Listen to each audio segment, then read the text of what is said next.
Figured I'd sit here and wait for the sun to come up, catch it. How often do you? There it is. If you can see it there, right there. It is 5:15 and it is sunrise here in Japan. I'm on my way to Okera Farm. Every day, 7 days a week, I go to Okera Farm. Usually I go a little early. Usually I'm arriving around this time. But today I was doing some Facebook posts, which always takes up a lot of time. I have so many videos to edit. You know, I've got, well, it's good. I guess it gives me stuff to do in the evening and stuff. Last night I went to bed really early. I was just tired. You know, when you get up at 4 and go to bed at 11, it does catch up on you. Sometimes later, depending on Mikey. So wow, there it is, the blinding sun. Look at that. It is up, and today is going to be a furiously hot day. Right? Here's my drive. I'll show you a bit of my drive. My battery's low here. Hold on, let me plug in my extension cord. Show you what I see. Here's birds on the road. I see every morning. There's a crow looking for worms. Where's my breakfast? Well, this breakfast is going to end up chemically castrating you, Mr. Crow, or why is this not plugging in right? My thing is messed up here. Probably because of my son.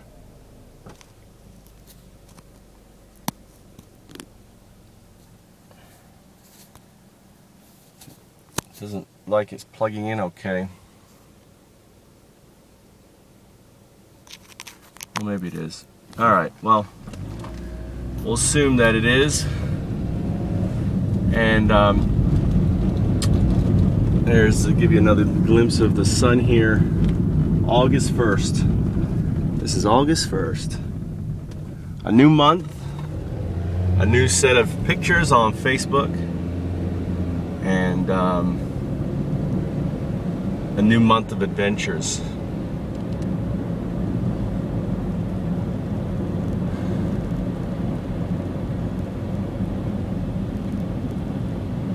August. Here's another. What is this on the road? Two crows.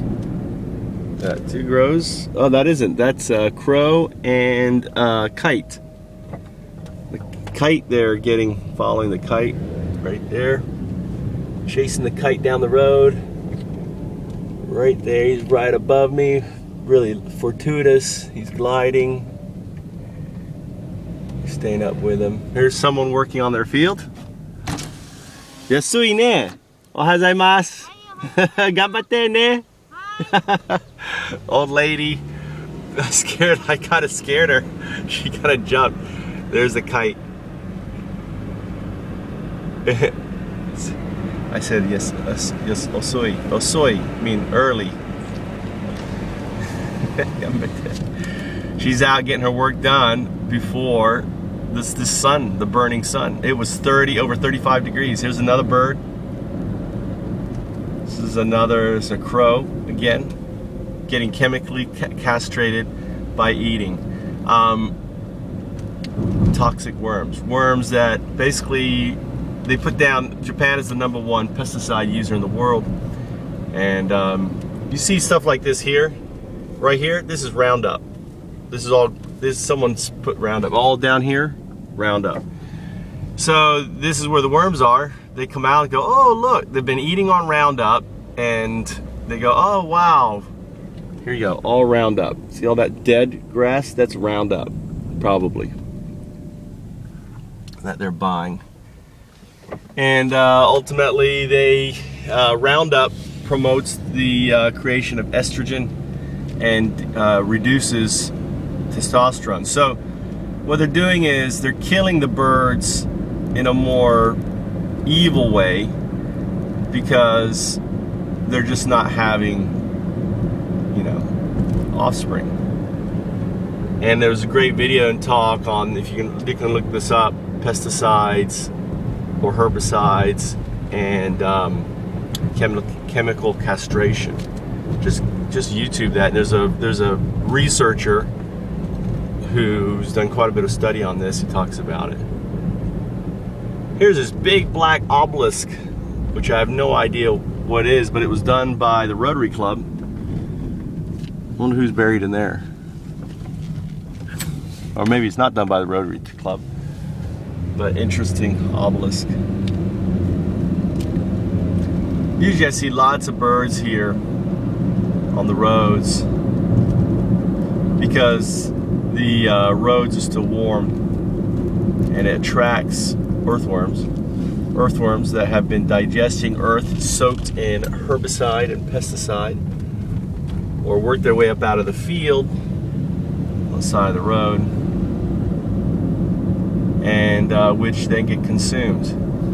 Before, see, these are now this is higher up in the food chain. Have you noticed they're large birds? All the small birds have been chemically castrated or killed by this pesticide. So there's no more, the large birds are not having to compete for the small sparrows and swallows, which are now pretty much nearly obsolete in Japan. So we're moving up the food chain and now killing the larger birds like the crows and the hawks and others. Protected birds. Many of these birds are protected.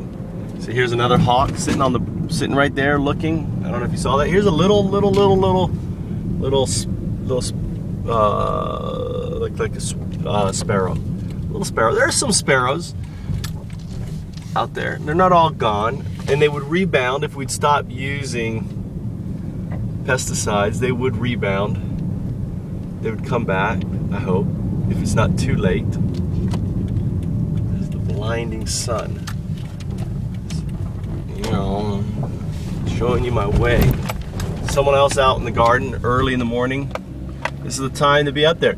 One of the advantages of not changing the time zone is actually it gives farmers an opportunity to get work done before going to work. So, you know, I was wondering why they didn't change the time zone. Someone else working on their garden is because it just gets too hot. So the time to work on your garden is 5 in the morning. These guys here. A lot of these guys are retirees. Look at this woman here. She's there. An 80-year-old woman out there. 5 in the morning, weeding her garden. Her little plot of ground. So, one good thing about this time, there's even less traffic for me to worry about. So here we are, nearly at Okera Farm, showing you my way every morning. This is what I do every morning. Usually it's a little darker, but because it's lighter, I take the opportunity to make a little film here. I'll probably run out of disk space because I'm using the high HD camera versus the other camera.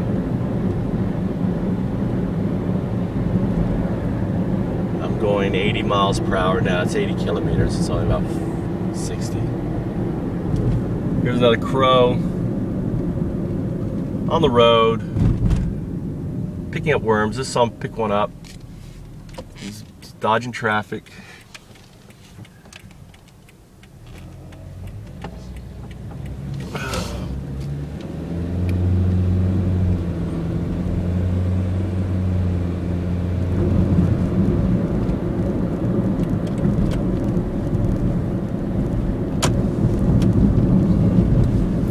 Mist or dirt or something. I guess it's fogged up on the inside. Yeah, it's fogged up on the inside. That's not gonna help.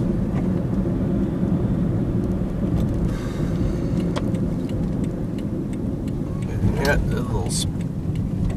so it's funny now that I notice I used to was really focused on flowers. Now I'm really focused on the birds and the flowers, especially in the morning. Mosquito flying around in here.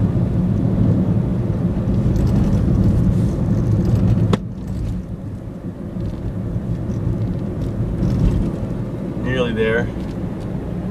So this is the path I take to Okera Farms. There's another view of the rising sun. Japan is the land of the rising sun.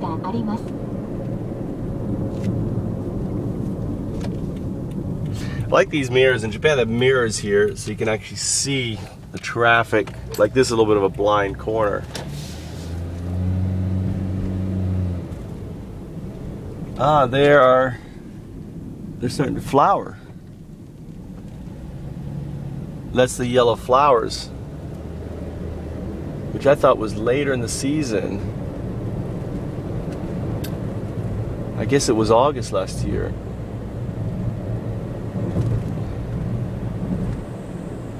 So another August flower. So sunflowers and these other ones that are just starting to flower. And here we are coming up on Okera Farm. This is all sunflowers they plant.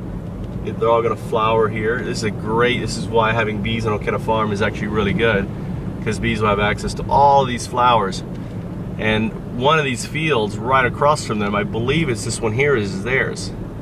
This is all sunflowers. All of these are sunflowers coming up here. They're all organic. They do it just for people to look at. The farmer is like a gift. All these are sunflowers. Right? They're all gonna be popping up here. Here's some already popped up. Guy doing his morning walk. And here I am at Okera Farm. So it takes me all of, it takes about 10 minutes to get here in the morning. Here it is, Okera Farm. Okera means no money. Okera. And his daughters. There's Kombo. What are you doing up here? Go home. Kombo. You're too close to the road. Come here, kitty cat. What are you doing?